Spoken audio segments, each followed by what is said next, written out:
Good morning, students. So, the last topic, or we can say the last topic of Unit 4 is the application of irreversible thermodynamics to biological system. Because till now we have discussed a lot about irreversible thermodynamics or non-equilibrium thermodynamics.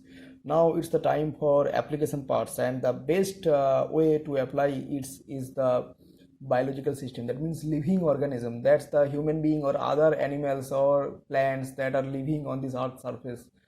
So to apply how thermodynamics concepts applied on this system, because these systems are not like your in vitro or in vitro type process or the regular system that is used for thermodynamic studies. These are real systems, and how thermodynamic rules are applied in these systems you have to find out.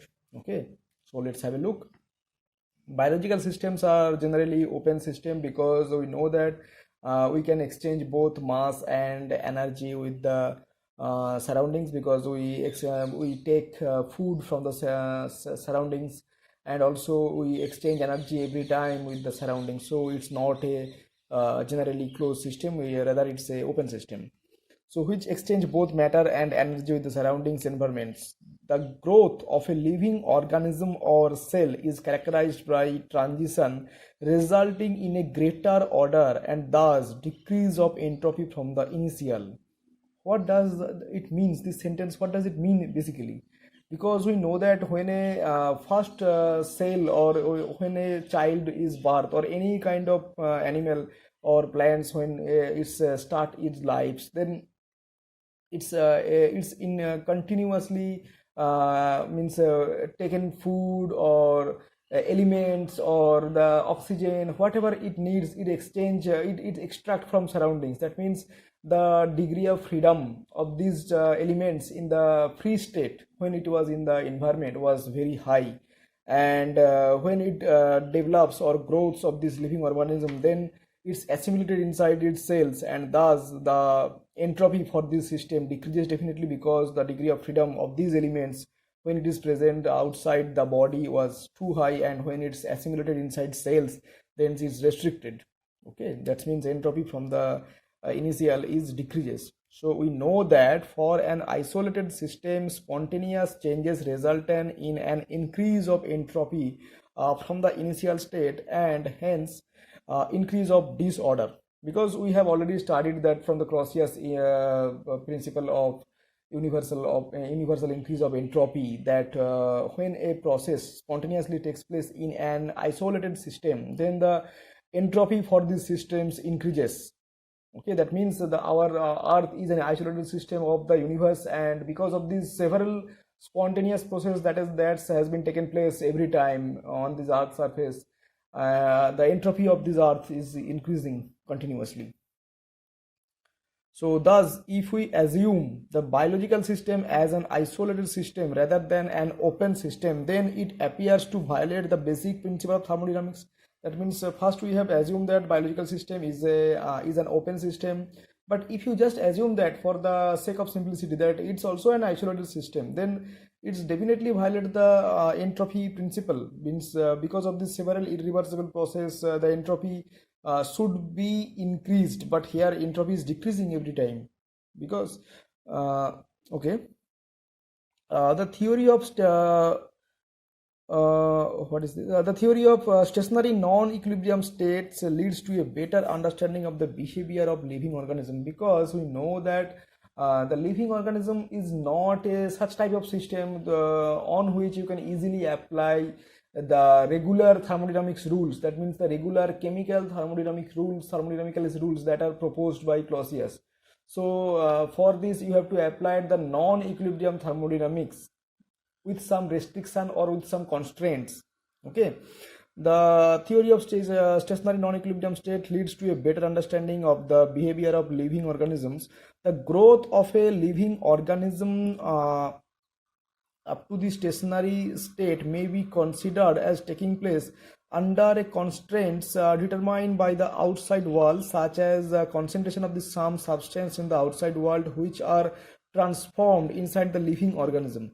That means the growth of the living organism means when a particular species living organism is means it's just after its birth, when it's grows with time, then what happened, it's every time it's extracts its the basic elements, that means the carbons, the oxygens, the hydrogens from the outside environments and assimilated inside the body.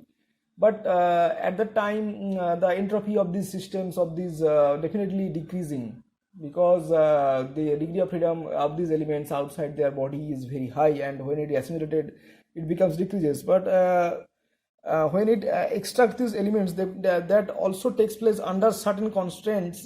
Constraints are like that, it can exchange the energy also with the outside surface. When it exchanges some matter from the outside, it also exchanges some energy with the outside. Okay.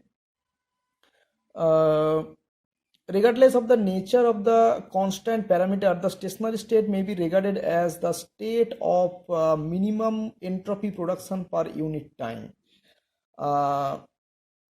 Stationary state, when a living organism reaches the stationary state, that means this state will be reached only when the living organism is after its death. That means when the system is already reached the equilibrium state. That means when a system for a living organism, when it reaches its minimum entropy condition, that will be only possible after its death. That means the system at that time finally reaches the stationary condition. Till now, from the birth of this living organism to death, it's accumulated lot of elemental species from the environment to its inside its cell. And when it's undergo death, that means when after its death, it reaches the equilibrium state. Okay.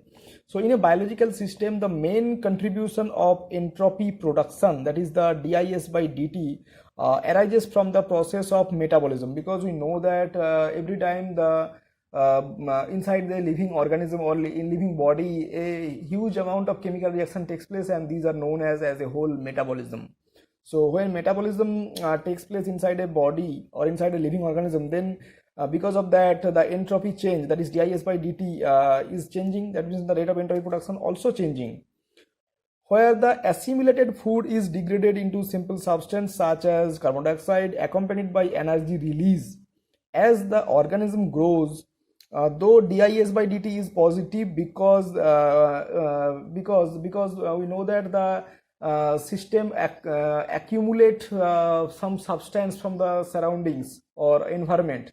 So that's why dis by dt, because the chemical reaction takes place inside the body by exchanging some amount of matter from the outside to inside the body. So because of this gaining of this matter, the entropy production for the internal process is a positive quantity. But the external, that means when the food undergo during metabolism, when the food undergo degradation, it gives some energy, and this energy released into the environment.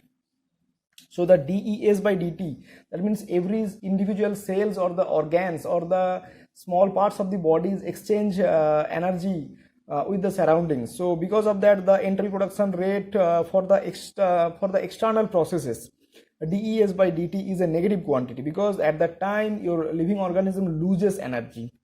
And we know that the magnitude of this external process is much higher than this internal process entropy production rate. And the greater the dis by negative and greater than dis by dt, thus their sum, that is the total entropy production rate, ds by dt, becomes negative.